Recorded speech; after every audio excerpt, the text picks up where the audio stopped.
Imagine a night in the north, salty wind, wood creaking, the fire spitting sparks, and above your head a sky so vast it feels like an abyss. For the Vikings and more broadly for the Germanic peoples of the north, the gods weren't perfect and distant like statues. They were living forces, unpredictable, capable of protecting and betraying, of laughing and destroying. And here's the most fascinating thing, their mythology doesn't promise that everything will be fine, it teaches you how to stay standing even when fate says otherwise. Before we dive into the individual gods, an important note, almost everything we tell today as Norse mythology comes mainly from two major medieval Icelandic collections, the Poetic Edda, a collection of poems in Old Norse, preserved in manuscripts such as the Codex Regius, and Snorri Sturluson's Prose Edda, early 13th century, which organizes and explains the myths, also to teach poetry to skalds. These sources are essential, but they aren't a direct recording of the Viking Age, they are a window often crystal clear, sometimes distorted into a world of stories passed down and reshaped over time. Elisa. In their universe there are two great divine families, the Aesir, more tied to power, war, order, and community, and the Vanir, closer to fertility, wealth, prosperity, and the forces of nature. In the myths, these two groups also come into conflict and then blend, and from that comes part of the pantheon's complexity. It isn't a fixed caste, it's a story of alliances, exchanges, and wounds that remain. And now, one by one, the great gods told as characters, but also as ideas. Odin, is the mind that never settles. He is king, magician, poet, strategist, and above all, obsessed with knowledge. In the stories he appears as the protector of heroes and fallen warriors. Those who die in battle may reach him in his hall, Valhalla, because Odin doesn't collect souls out of kindness, but because he knows the final war is coming and he wants to be ready. He is also the god of poets and runes, a powerful idea, because in the Norse world word and power are close. Poetry can be spell, memory, prestige, destiny. His most famous symbol is sacrifice to gain wisdom. In one story he drinks from Mimir's well, but pays with an eye, and from that moment he sees more than others. Wisdom, here, isn't free, it has a physical, irreversible cost. And then there's the episode that truly defines him. Odin hangs himself on the world tree, wounded by a spear, for many nights, offered to himself, until he wins the runes. It's a harsh, almost shamanic myth. To master knowledge, you must pass through symbolic death. The most cited source is the Havamal, within the tradition of the Poetic Edda. Odin isn't the good one. He's also ambiguous, ready to use deception and cunning, and it's precisely this ambivalence that makes him believable. He is the figure of the ruler who knows that governing means carrying dirty burdens, impossible choices, promises that cost blood. Thor, is the complementary opposite. If Odin is the mind, Thor is the arm. He is the god of thunder, a massive warrior, famous as the relentless enemy of giants, yet benevolent toward humans. In the sources he is a force of protection. When something chaotic threatens the world, Thor is the one who steps in front. His heart is Mjolnir, the hammer, a symbol of power, but also of consecration and protection. It is a weapon, but it can also bless and make things sacred. And in the legends it is nearly perfect. It always comes back, as if Thor's strength could never be lost. Thor is also the most popular god. Not only warriors, but farmers and ordinary people worship him because thunder and rain mean harvest and life. There's a simple truth in that. If you live close to hunger, a god who brings rain is worth as much as a king. And then there's his cosmic duel, the world serpent, Jormungandr, coiled beneath the seas. Thor faces it as if he were fighting the very idea of chaos that surrounds the earth. It's an eternal rivalry, and in the tales of Ragnarok, the two are destined to kill each other. Thor wins, but he pays the price. Loki is the character that destabilizes anyone who wants an orderly mythology. He is a trickster, intelligent, unpredictable, often funny, until he becomes catastrophic. The point isn't only that he plays tricks. Loki represents the crack in order, the fracture in safety, the voice that says, "What if tomorrow everything changes?" In the stories, he is directly responsible for Baldur's death, the event that collapses the illusion of the god's invincibility and sets the descent toward the end in motion.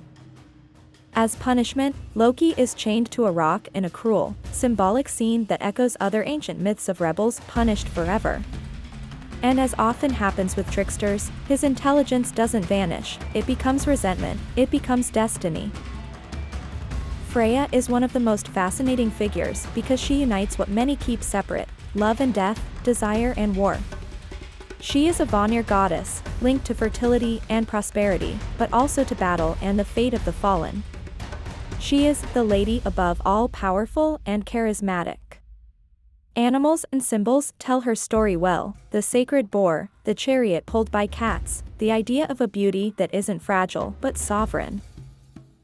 Freya reminds you that in the Norse world, love isn't just romance, it's energy, creation, power, risk. And that war isn't only brutality, it's also choice, fate, loss. In her, the two coexist without asking permission. Frigg is the queen of the Aesir, Odin's wife and Baldur's mother. She is associated with marriage and fertility, but in the most famous stories we see her above all as a mother who tries to save her son and cannot.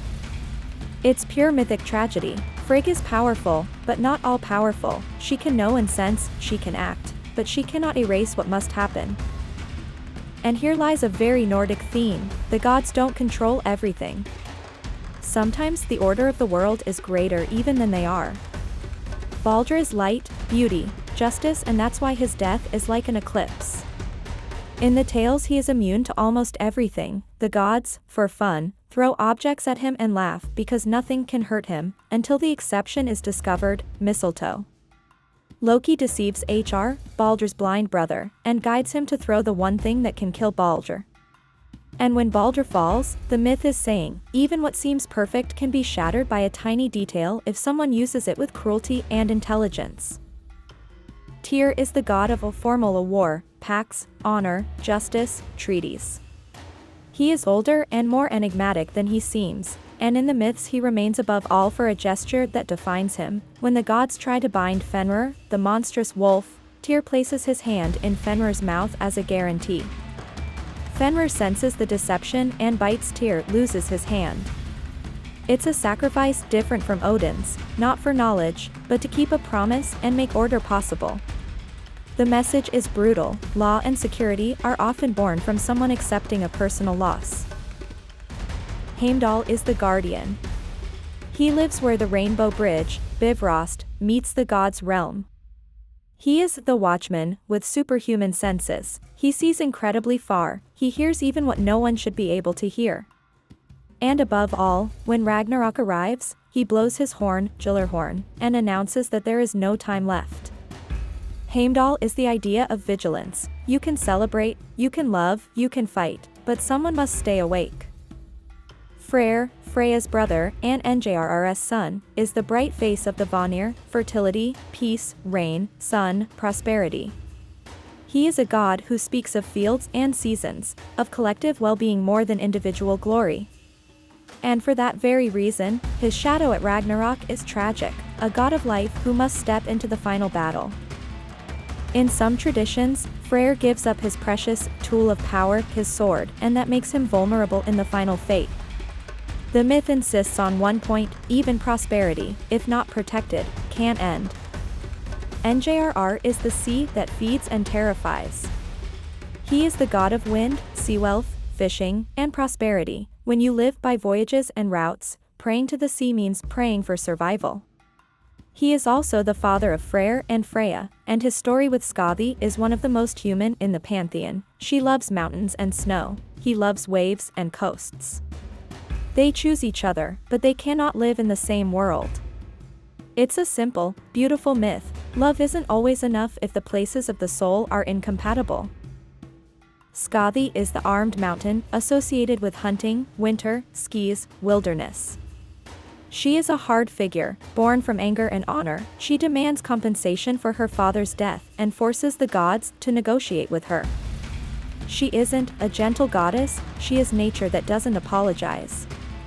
And yet she enters the world of the gods and changes it. Idun is youth kept safe. She is the goddess linked to the apples that keep the gods young. Without her, even immortals begin to age. When Idun and her apples are stolen, and Loki, as often, is involved, the gods realize their strength isn't eternal by right, it's a balance that must be maintained. It's an almost biological myth, life isn't a state, it's continuous maintenance. Bragi is poetry and memory. In the Prose Edda, especially in Skaldskaparmal, Bragi speaks and becomes the face of the well-made word, not entertainment, but an art that grants fame and meaning.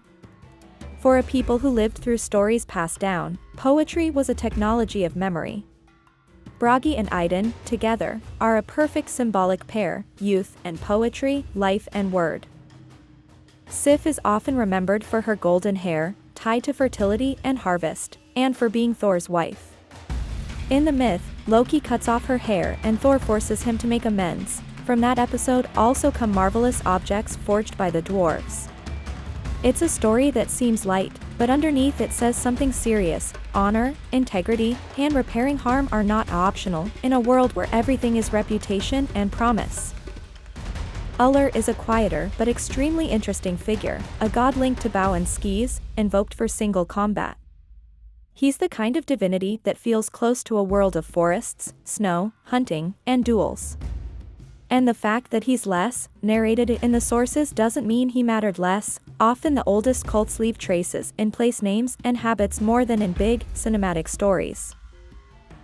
Hel is the ruler of a realm that bears the same name.